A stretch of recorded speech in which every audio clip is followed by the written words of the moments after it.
The Halloween party was already in full swing when my spouse and I arrived. Alicia, my wife, was a sight to behold in her snug jet-black Catwoman outfit, despite being a mother of two. I, on the other hand, was dressed as a pirate, not too shabby, but not hot either. Alicia gave me a quick peck on the cheek before she mingled with the other guests, while I headed to the drinks area where my friends were engaged in a heated debate. They were arguing about who was superior, Hulk or Superman. I decided to join the debate, drawing from my childhood spent immersed in Marvel and DC Comics. However, my arguments only fueled the debate further, turning the conversation into chaos. Eventually, we all agreed to table the discussion and enjoy the abundance of beer and fun. Alicia was already having a great time chatting with her best friend, Susie, who was also dressed as Catwoman. Alicia and Susie had been inseparable since middle school, despite being almost polar opposites in personality. Susie was married to Dominic, who was quite different from me in many ways. While I managed restaurants for a living, Dominic worked with his hands. Though I wasn't as active in the gym as I used to be, I still maintained a decent level of fitness from my boxing days in college. Dominic, however, worked at a nearby factory, lifting heavy objects for 8 to 10 hours daily, resulting in a muscular physique. Dominic was sporting a Tarzan costume, which I found insensitive given the chilly weather. Despite his flirtatious behavior, which often bordered on inappropriate, the women, including Alicia, seemed to find it more amusing than offensive. As the night progressed and Dominic's inhibitions lowered with drink consumption, his flirtatiousness became more pronounced, regardless of the women's marital status. Though some husbands may have been angered by his advances, no one reacted, perhaps out of fear, intoxication, or a desire to avoid confrontation. Sensing my unease, Alicia approached me and asked if I was enjoying myself.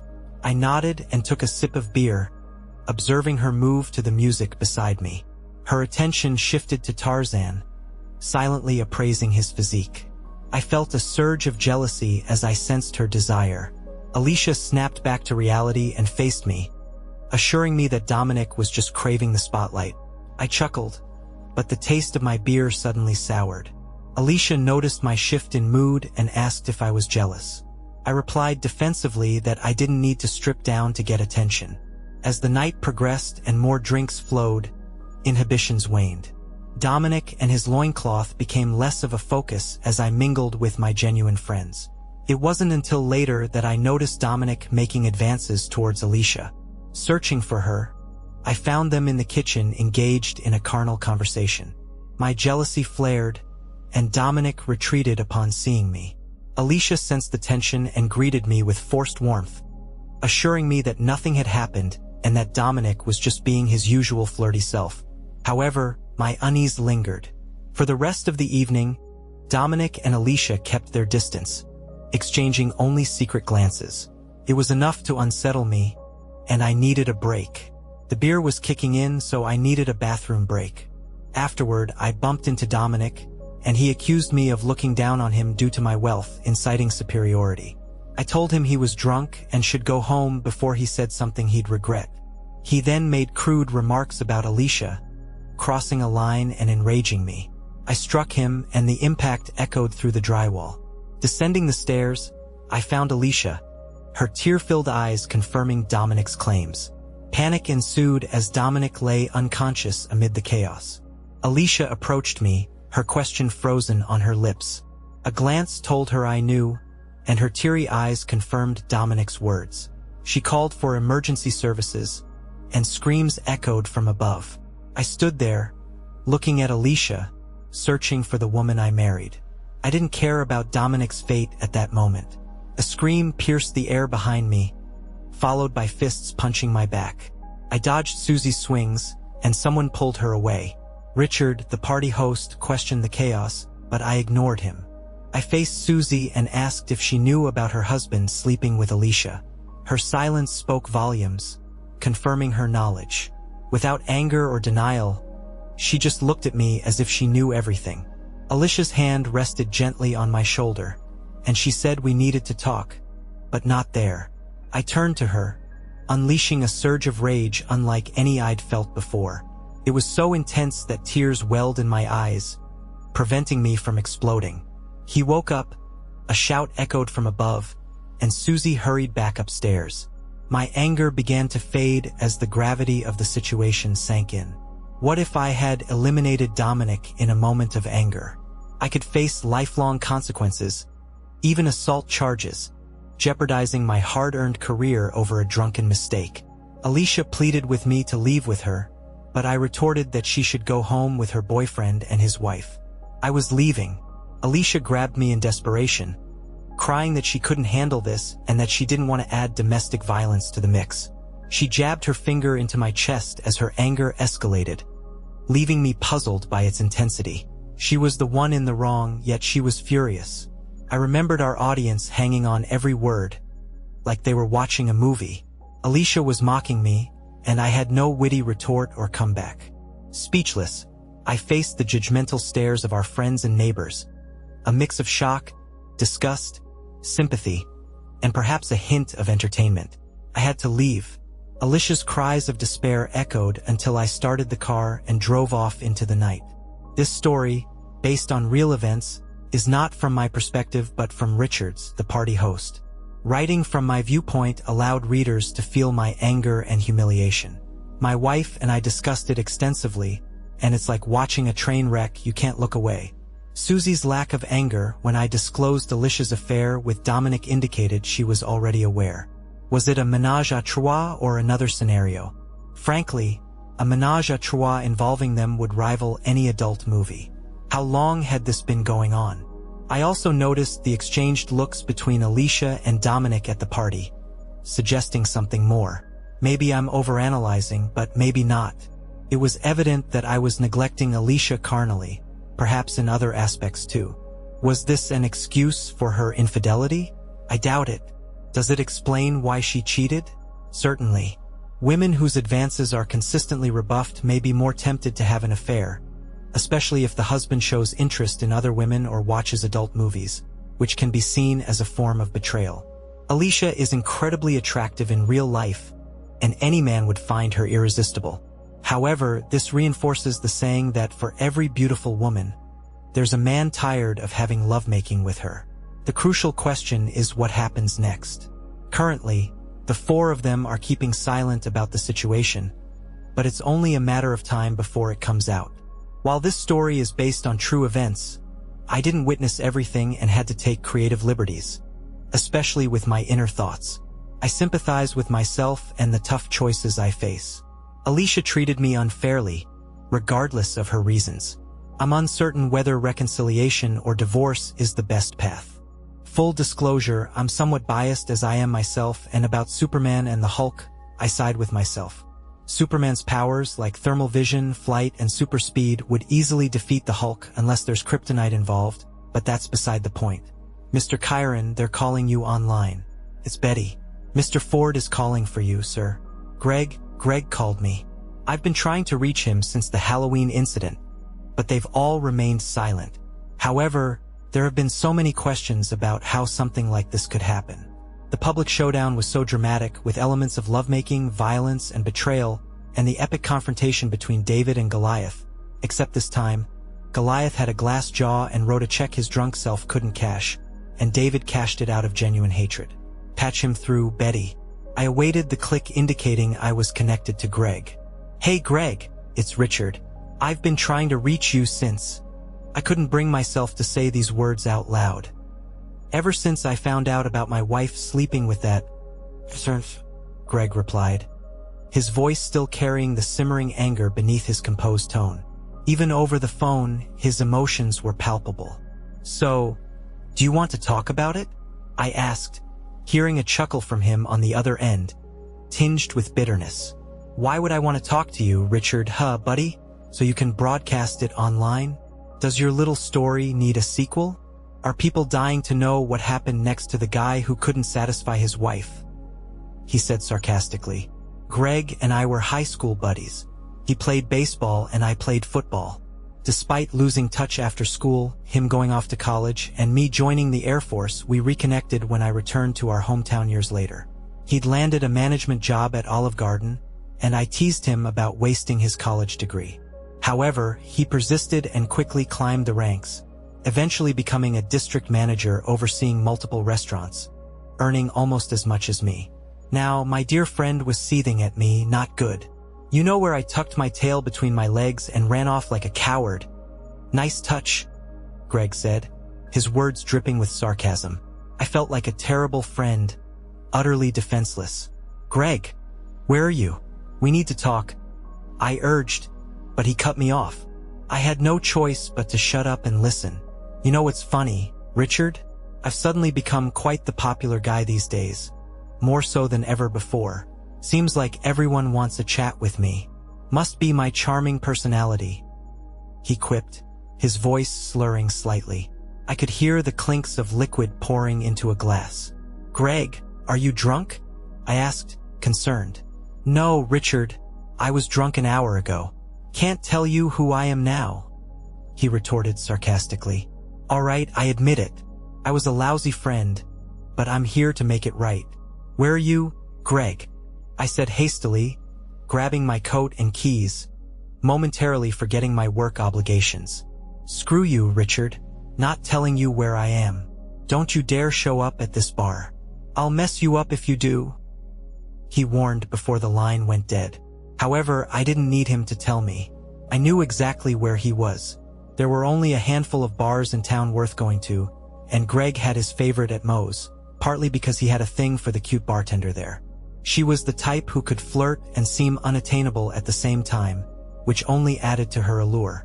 Yet, despite her charm, she wasn't busy when I walked in. My heart sank, seeing Greg alone at the bar, the sole patron in the place. Checking my watch, I realized it was just past noon.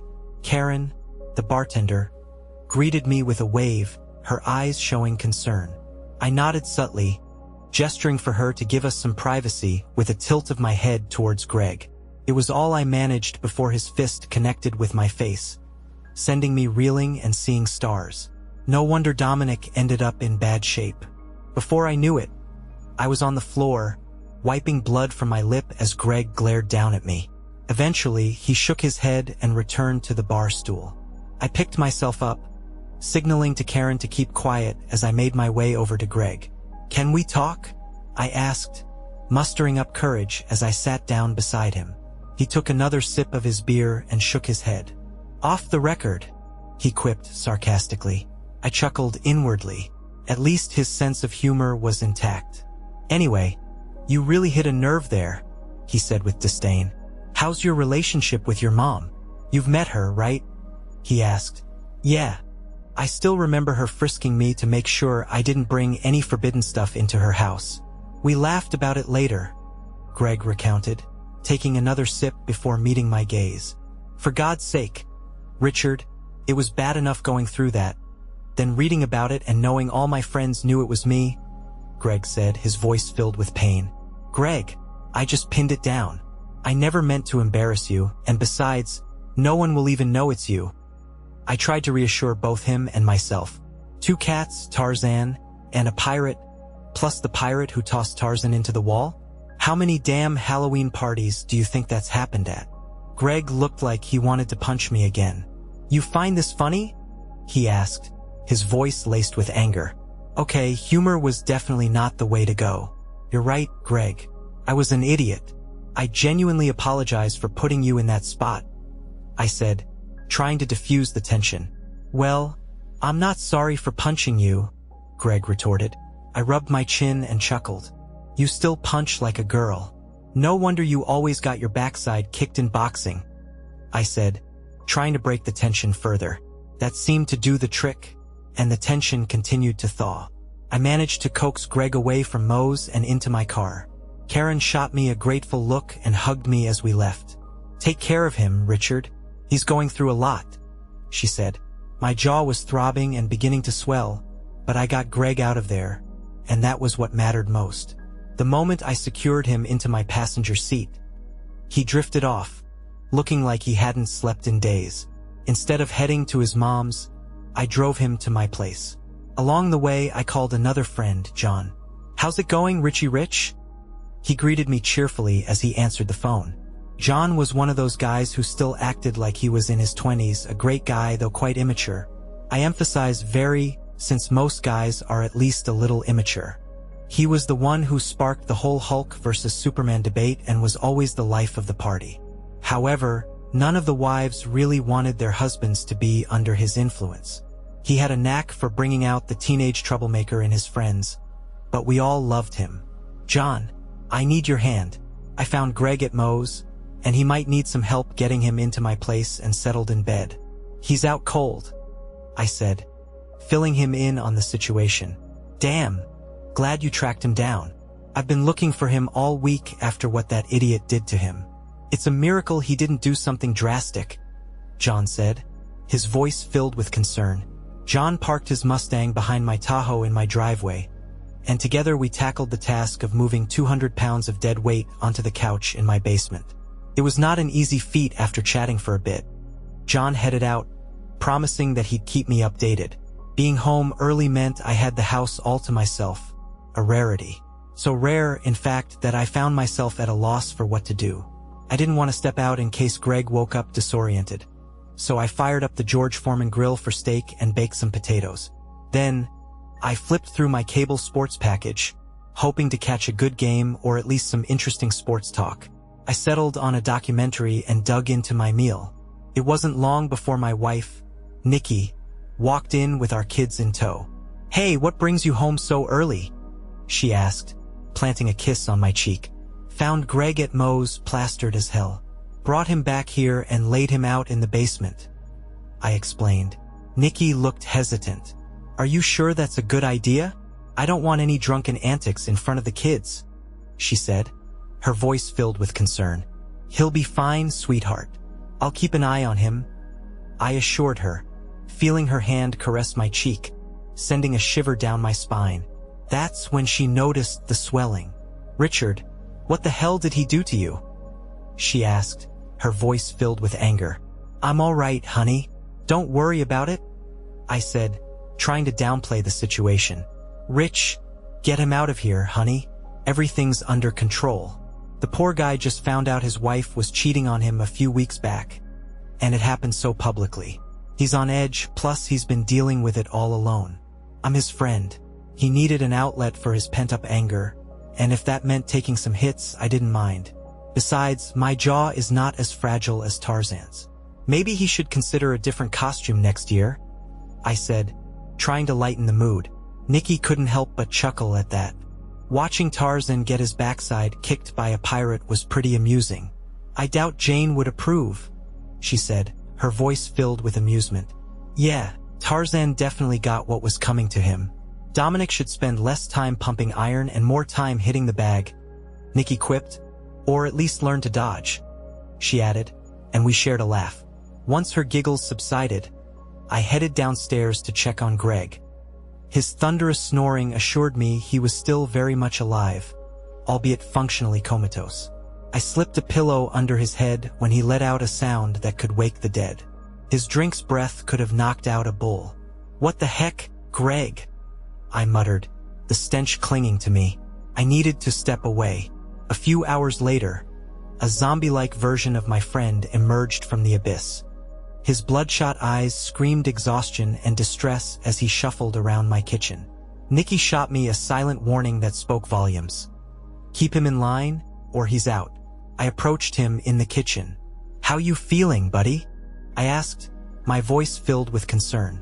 "Feels like my wife cheated on me, humiliated me in front of the whole neighborhood, and then ran me over with a truck," Greg said, his voice filled with pain. "At least your memory is intact," I said, trying to lighten the mood. 2 out of 3 ain't bad," I added, but his eyes narrowed. "My memory's fine. I remember your damn story too. Remember how you socked me in the face for it," Greg said, his voice filled with anger. I rubbed my tender jaw. "That part seems fuzzy. Might need a repeat just to be sure it's done," I said, trying to defuse the situation. There was no real venom in his words, despite his talk of wanting to punch me again.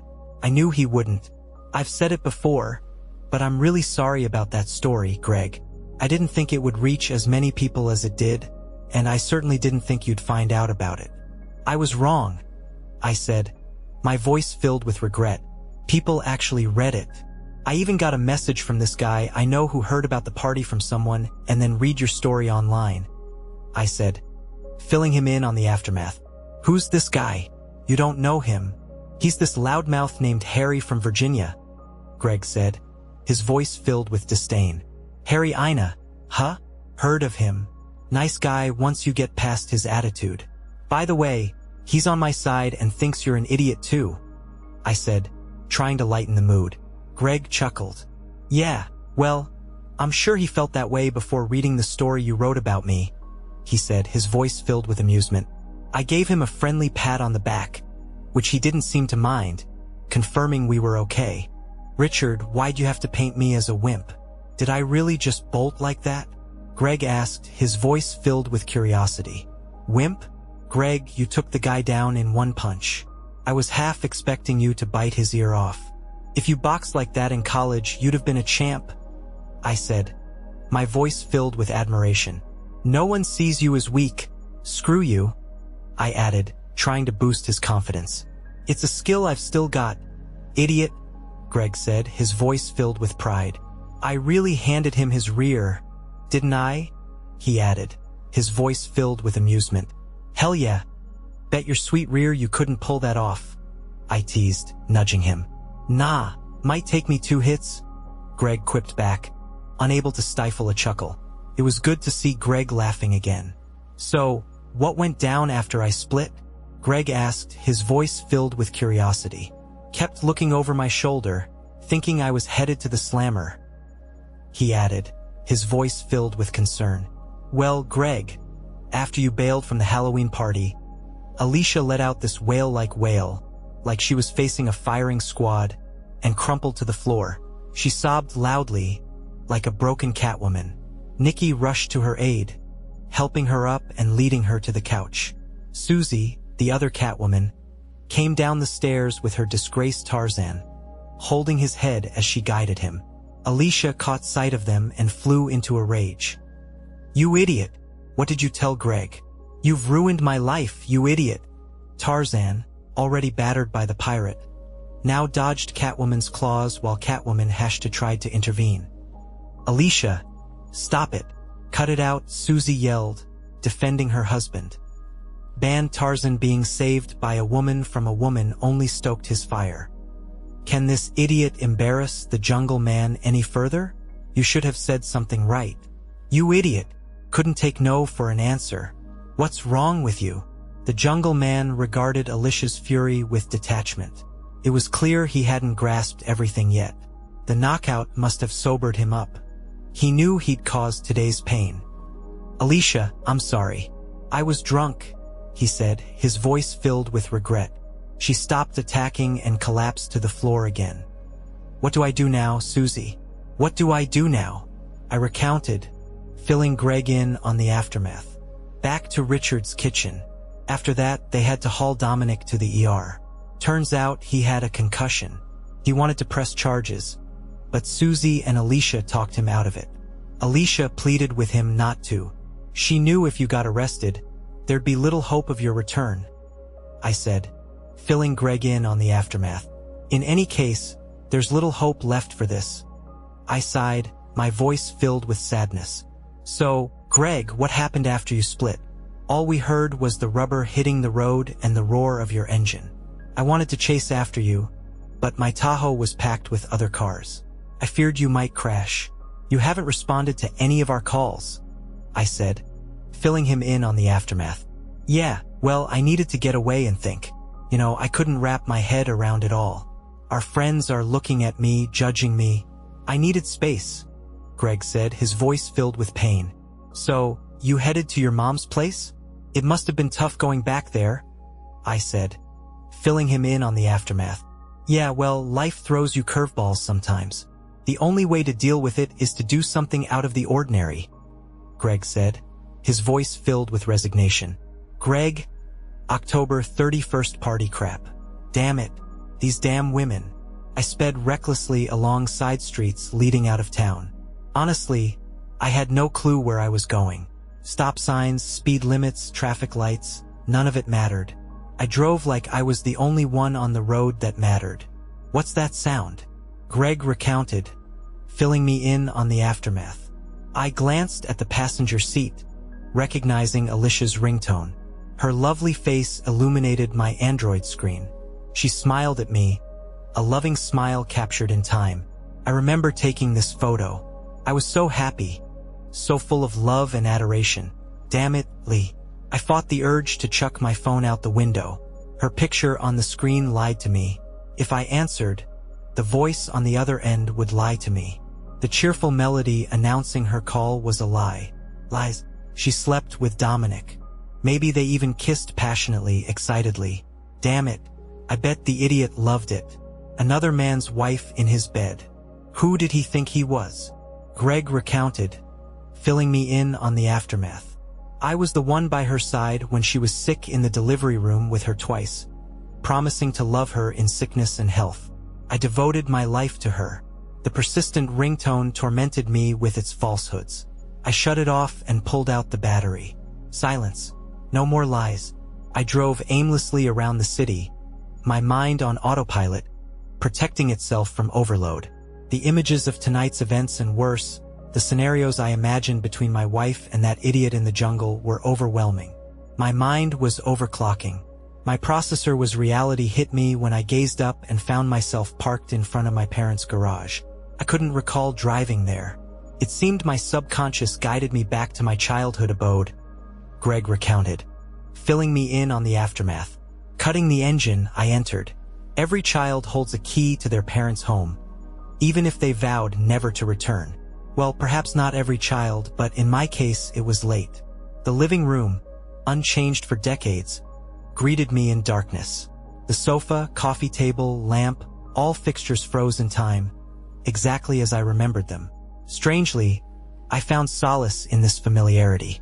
That night, in one drunken conversation with a Neanderthal, everything changed in an instant. I've always been skeptical of stories where worlds shift in a blink, except in tragedy. This night turned me into a believer. My entire understanding of life was upended by a single conversation. Returning to my childhood home brought a sense of stability after an earthquake shatters buildings and fractures the ground. In such times, people crave calmness. Stability was what I needed now. For the moment, I was safe at home, Greg recounted, filling me in on the aftermath. Who's there? My mom's voice rang out, envisioning her wielding a baseball bat, ready to fend off intruders. It's me, Ma, I said, my voice filled with relief. Gregory? Yes. Suddenly, the light flicked on, momentarily blinding me. I squinted to shield my eyes. Why on earth are you skulking around in the dark, trying to give me a heart attack? Glad to see you too, Mom, I said, my voice filled with sarcasm. As my eyes adjusted, I faced an elderly lady clad in floral pajamas, her hair in curlers. Why are you here at this hour and what's with the idiotic outfit? She asked, her voice filled with concern. Straight to the point.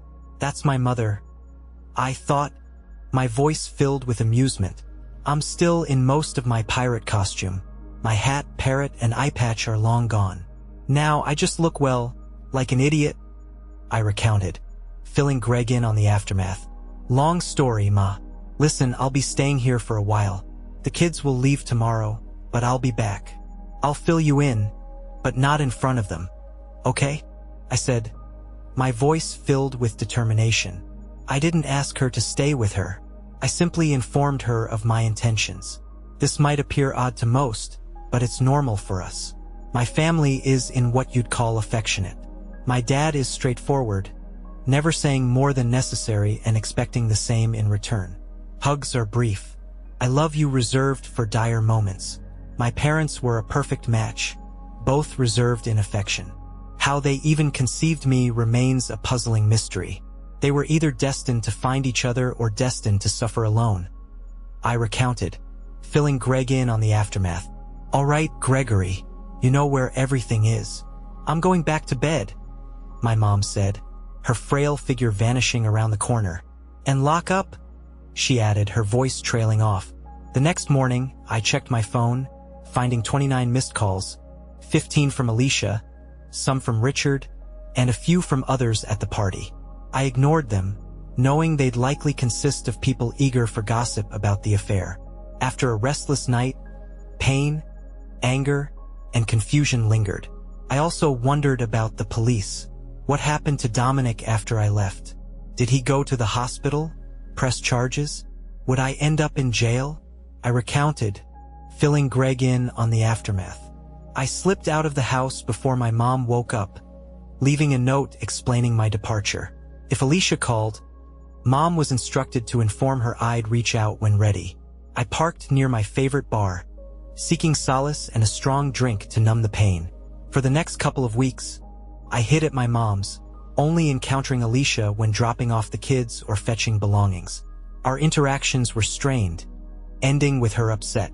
Before leaving, I overheard her talking on the phone, ears perking up as I listened. If it had been the creep, I would have lost it. But it was Susie, her half of the conversation leaving me unsure if it was better or worse. I recounted, filling Greg in on the aftermath. I divided my free time between my parents' place and the bar, with Dad away on business. It was just Mom and me. Oh joy. Deep conversations weren't her thing, though she listened attentively and offered support, even if she didn't fully grasp the situation. I'd never discuss adult films with her, especially after her warnings in my younger years about blindness and hairy palms. During my stay, we spoke little. I outlined why I was staying, and she listened but didn't press for details. When she asked what I'd do next, all I could do was shrug and admit I didn't know. "You'll figure it out," was her encouraging response. We didn't revisit the topic. Oddly comforting, it spared me from endless retelling and emotional coddling. I recounted, filling Greg in on the aftermath. I was free to grieve in my own way, taking all my sick and personal days. I couldn't face anyone, even though no coworkers were at the party. Living in a small town, gossip spread like wildfire. I wasn't just dealing with infidelity, it was public humiliation. Poor Greg, too busy with obscene films to satisfy his wife. Eventually, I had to shut off my phone. Kept ringing incessantly, faces pleading for answers. Screw them all. Whether the universe or Dominic's pride intervened, the cops never came. It was intriguing to observe my friends' behavior. They sent emails and even calls, yet none visited my parents' house. I realized that when people are unsure what to say, they often avoid the situation altogether. They weren't neglectful friends, just unsure how to help. I recounted, filling Greg in on the aftermath. This silence, both a curse and a blessing, left me alone with my thoughts, constantly trying to quiet the disturbing images in my mind. I sought solace in drinks at the bar, with Karen becoming both my deity and my salvation. The hardest part about staying with my mother was being separated from my children. It was self-imposed exile, but it still stung. I knew seeing them meant facing Alicia, akin to reaching a warm bed across a half-frozen lake. So I drank even more to numb the pain. It took Karen showing me a story, caught Catwoman penned by a friend, to break the cycle. It mirrored my own script, featuring two Catwomen, a pirate that damned Tarzan, Superman, and Hulk. The nerve? I recounted, filling Greg in on the aftermath. Fuming, I dialed 7 digits. "Good morning, Mr. Khan's office. This is Betty. How can I help you today?" "Richard. Today at Richard's place. So what's the plan with Alicia? Divorce? Separation? Give her a thrashing?" Greg chuckled sadly and stared at his plate. "Do I have to choose?" he quipped, lacking enthusiasm. I saw the agony etched on his face, replaying Halloween's events in his mind, her words echoing like a broken record. "Greg, I've got to ask you. Can tell me to buzz off if it's too personal. But about that adult film, what did she mean?" Greg blushed, shifting uncomfortably. "So I watch them occasionally, not every day. Are you implying she doesn't, or you don't?" he retorted defensively. I recounted, filling Greg in on the aftermath. "Sure, I watched them, but Alicia said you were viewing them instead of being carnal with her." "That's true. Buzz off, Richard. It's too personal," Greg said, his voice filled with anger. "All right, buddy. Fair enough. But I just want to understand what went wrong. You two seem so happy. I never suspected a thing, I said, my voice filled with concern.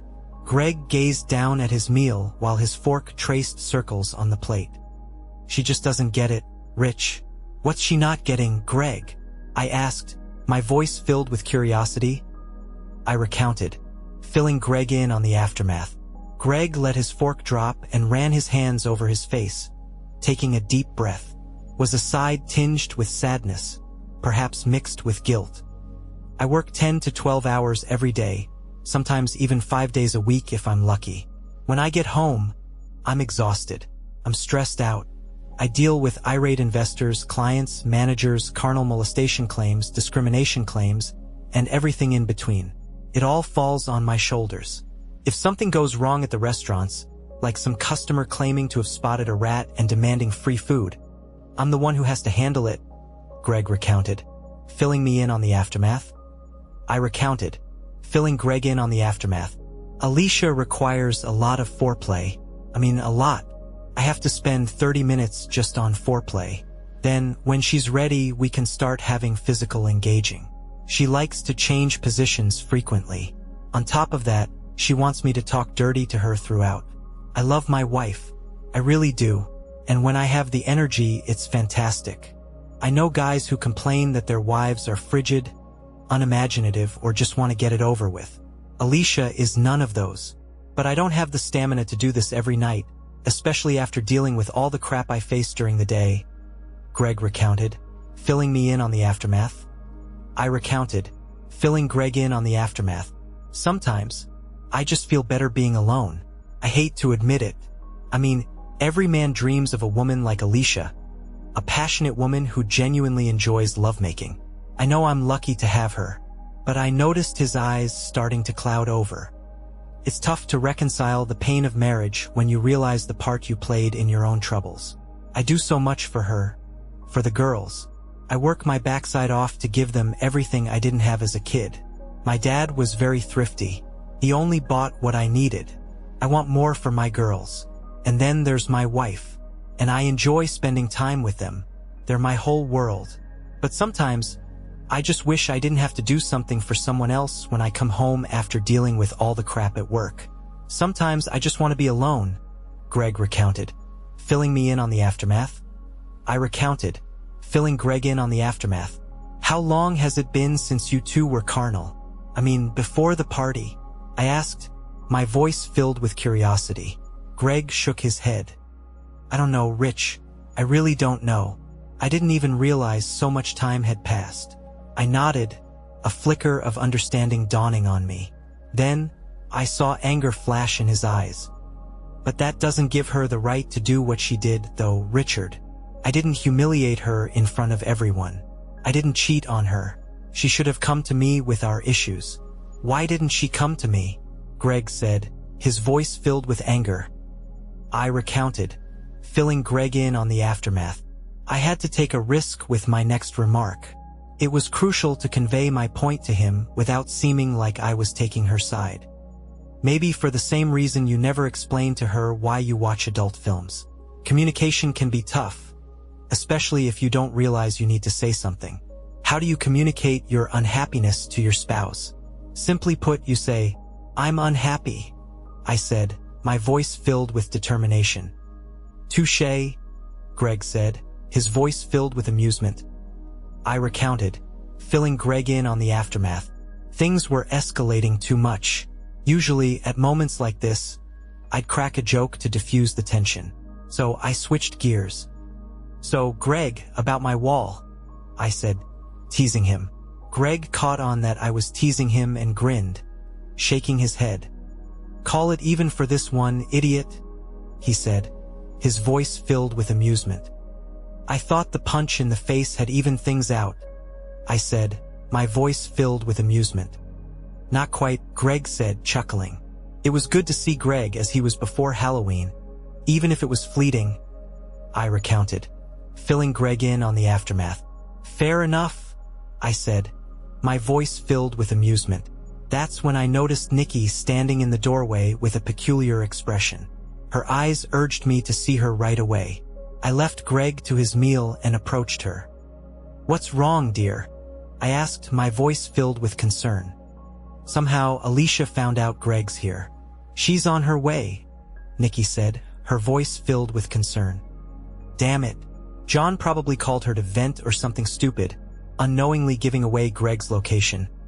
I thought, my voice filled with frustration. I recounted, filling Greg in on the aftermath. "You need to intercept that woman at the door," I said, my voice filled with determination. Nikki raised her hands and shook her head. "Rich, I'm not getting involved in this mess. Greg needs to face this. He's been avoiding her for 2 weeks," she said, her voice filled with resolve. I felt frustration rising toward my wife. She cheated on him. Hadn't she forgotten that? "No, I haven't. I've got a damn hole in the wall as a reminder," I said, my voice filled with anger. I glanced at Greg, who seemed oblivious to the impending showdown. "What do you want me to do, Nikki?" I asked, my voice filled with determination. I recounted, filling Greg in on the aftermath. "He has to handle this himself, babe. You can be there for him as a friend. Help him through it. But he can't run from it," Nikki said, her voice filled with resolve. She patted my chest and left. I turned to prepare Greg for what was coming. "Greg, I heard your conversation. You can't exactly whisper. She's on her way," I said, my voice filled with determination. Greg rubbed his chin and winced. Then, his expression shifted to determination. "Fine," he said, pushing away from the table. Turning to me, he met my gaze. "I'm ready to face this," he declared. With that, he rose and walked out of my back door. I recounted, filling Greg in on the aftermath. A beautiful sunset, soft hues painted the pale sky, serene and almost calming. "Greg, honey." The serenity shattered. I didn't respond to the alarmed voice signaling the arrival of my unfaithful wife. I didn't even turn to look at her. My eyes remained fixed on the sky above. Alicia interpreted my lack of reaction as an invitation, which in some sense, she wasn't entirely wrong about. She settled beside me on Richard's back porch, drawing her knees to her chest as if seeking protection. "I've been searching everywhere for you, honey," she said, starting off in the worst possible way. "I've been in the same place all night," I muttered, deliberately echoing the exact words I'd used when I found her cozying up to Dominic in Richard's kitchen a couple of weeks ago. I recounted, filling Greg in on the aftermath. She seemed a bit puzzled by my response. "Greg, we need to talk," she said, her voice filled with determination. I nodded in agreement. From my side vision, I could sense her anguish. I avoided looking directly at her face, but it seemed like a grim sight. Swollen eyes, flushed cheeks, a somber expression. At least that's how her voice conveyed it. "I love you, honey." "It's a lie," I cut her off. "Greg, stop it. Alicia, just stop it.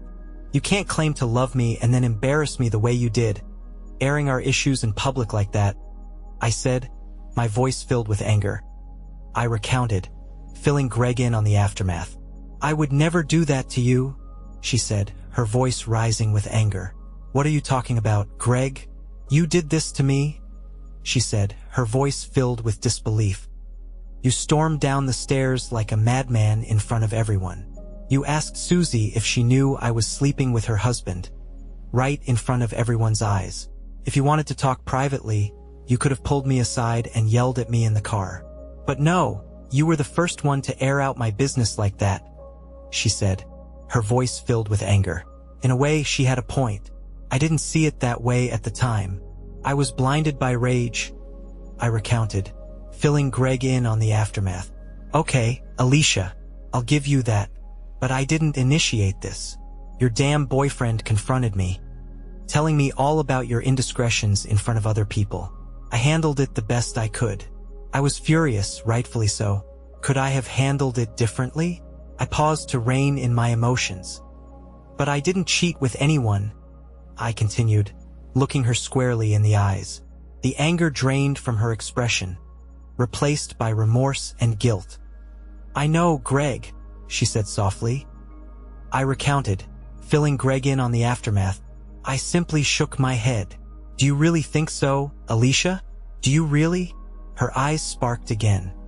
Maybe you didn't physically betray me, Greg, but you weren't present for me. Remember last night when I wanted closeness, and you? I shook my head, cutting her off.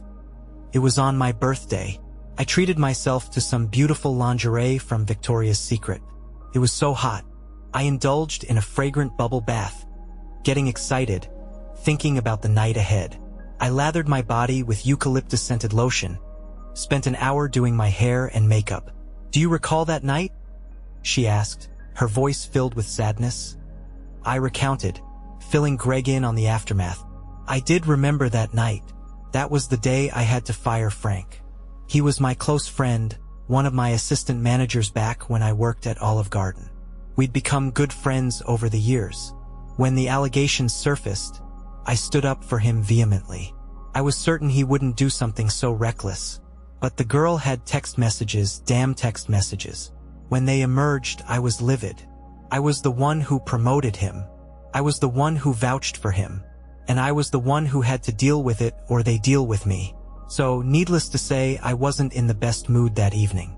But I didn't forget her birthday. I made a reservation at her favorite restaurant, all set for a nice dinner. But all Alicia wanted that night was dessert. I recounted, filling Greg in on the aftermath. We went out to dinner for your birthday, and then we made love that night, Alicia, I recalled. She shook her head sadly. We had lovemaking, Greg. You couldn't even enjoy it. Then, when I tried to cuddle with you, you pushed me away, saying you were tired. That's why I gave you space. Her voice caught and she swallowed hard. I knew she wasn't finished yet, so I waited for her to continue. Then I woke up in the middle of the night. I saw you at your computer. I saw you watching adult films and pleasuring yourself. The words came out forcefully. Then, she broke down, her body trembling as she tried to cry silently, but to no avail. I recounted, filling Greg in on the aftermath. I sat beside her, speechless. Slowly, I began to grasp her perspective, hearing her side of things, opening my eyes. Until tonight, she was just a deceitful cheater. Now, I wasn't so sure who she really was. I get it, Alicia. All right, I took you for granted. But do you truly grasp this, Greg? Do you comprehend how deeply this devastated me? Can you fathom the pain of realizing that at your best, you're not enough to satisfy your husband? I doubt you do. After that, I made a pact with myself to stop initiating lovemaking with you. I wanted you to desire me, but you never did. So that's why you ended up with Dominic. Did he make you feel like a woman? She sniffled beside me, wiping her nose on her sleeve. I recounted, filling Greg in on the aftermath. Yes, Greg. He and Susie did, she said, her voice filled with sadness. Damn it, Susie. And I got drunk once in high school. Something happened that night. In the morning, we were mortified. We chalked it up to the drinks and pretended it never occurred. Well, over a decade later, I found myself at her doorstep in tears, a few weeks afterward, feeling like the most inadequate woman alive. I went to her place.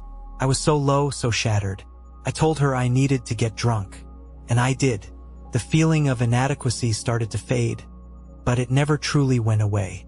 And how did you end up in bed with her? In Glass Joe, Dominic came home from work and found us completely wasted. Susie confided in him about my issues. He began telling me how beautiful I was, how he desired me. Susie backed him up, mentioning our past in high school. He got excited and suggested we kiss. We were so drunk that we obliged. It all began with a playful kiss, but before I knew it, things had escalated beyond control. I recounted, filling Greg in on the aftermath. How many times did you sleep with them?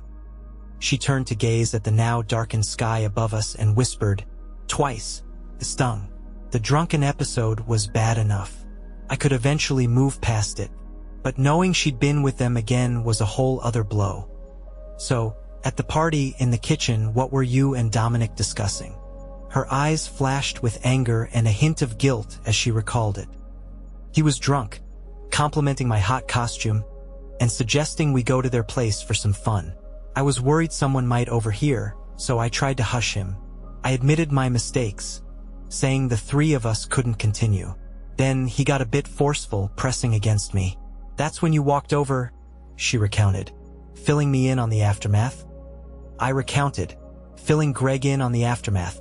"Yes," I gathered. "My lingerie in a pile. Wasn't that what you said?" She nibbled her lip, shaking her head.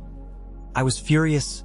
Greg, seeing Dominic pestering me like that just reminded me how little you valued me. Were you planning on heading to his place later for some fun, since he appreciated you? She shook her head, locking eyes with me. "No, I was hoping you'd finally take the initiative. I chose the Catwoman outfit because I knew you loved Michelle Pfeiffer in Batman Returns. You once told me how you fell for her because of that suit. I saw the way you looked at me in it. I saw desire in your eyes, mine. I almost skipped the party altogether to get what I'd been yearning for. I wish I had. I hoped when we got home you'd take me.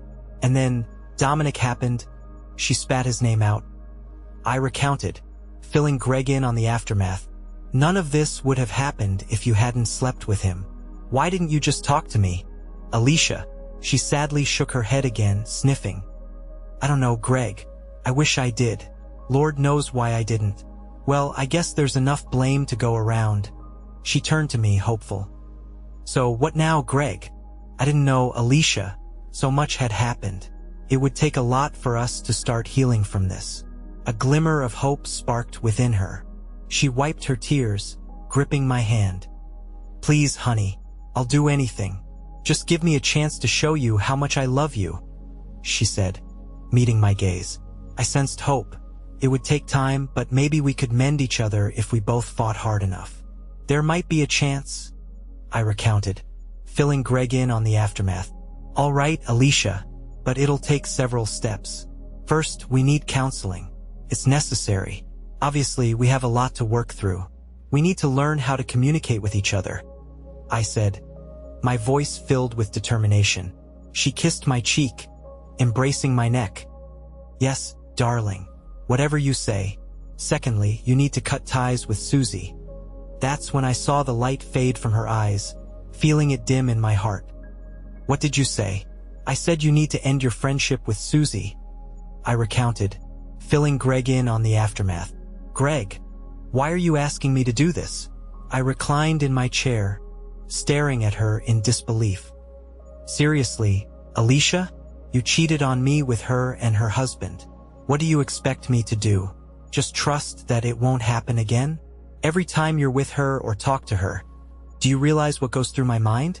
How can I heal if this wound keeps getting salt rubbed in it?" She recoiled as if I'd struck her, tears welling up in her eyes. We locked eyes in silence as seconds stretched into eternity. "You want me to choose between my best friend and my husband? I can't do it, Greg. Please don't make me," she said, her voice filled with anguish. I recounted, filling Greg in on the aftermath. Words couldn't convey the agony that coursed through me at that moment. Strangely, it was worse than catching her in the act. My heart constricted painfully, crushed by the weight of the realization that it was too much to bear. The fact that she couldn't choose me over her best friend was devastating, a catastrophe of unfathomable proportions. The woman I loved most didn't love me the same way. I wasn't her one and only love. I shared her heart with another. Dominic's irrelevant now. I don't care about him. This is bigger. Alicia, but she couldn't sever her ties with Susie. The bond was too strong, rivaling her love for me. She couldn't let it go, even if it meant sacrificing our marriage. Sadly, we divorced less than a year later, I recounted, filling Greg in on the aftermath. Alicia fought tooth and nail to prevent it, even stooping to humiliate herself. I never imagined I'd see her pride crumble like that. She begged me at my workplace not to leave her, embarrassing herself in front of everyone. I begged too. It was a heart-wrenching plea that left everyone uncomfortable. Even I secretly hoped I'd give her another chance. But I couldn't bear the thought of her being around him, as long as she refused to relinquish her friendship. In essence, I was right. No spouse should have to share. A year later, the wounds still run deep. There are no winners here. We do our best for the kids. avoiding putting each other down in their presence. Yet many nights I've been a shoulder for Greg to cry on. But there was one silver lining. This Halloween, he brought a date to my party. She wasn't dressed as Catwoman. Maybe she's just a rebound, not his next great love. But finding someone new is still progress. Real life isn't about neatly packaged endings. It's a messy, gradual healing process. Alicia, Dominic, and Susie didn't show up at the party. They cut off contact with the rest of us. Susie remains staunchly by Alicia's side, accusing Greg of unfairness and trying to force an impossible choice. In my view, the choice wasn't impossible. Alicia simply didn't want to be married as much as a loving wife should. She claimed she'd do anything, but actions speak louder than words. She might have been willing to play the part of a lovemaking slave or a doting housewife. But when it came to sacrificing something personally significant, our marriage wasn't worth it to her. In the end, he's better off without her. I recounted, filling Greg in on the aftermath.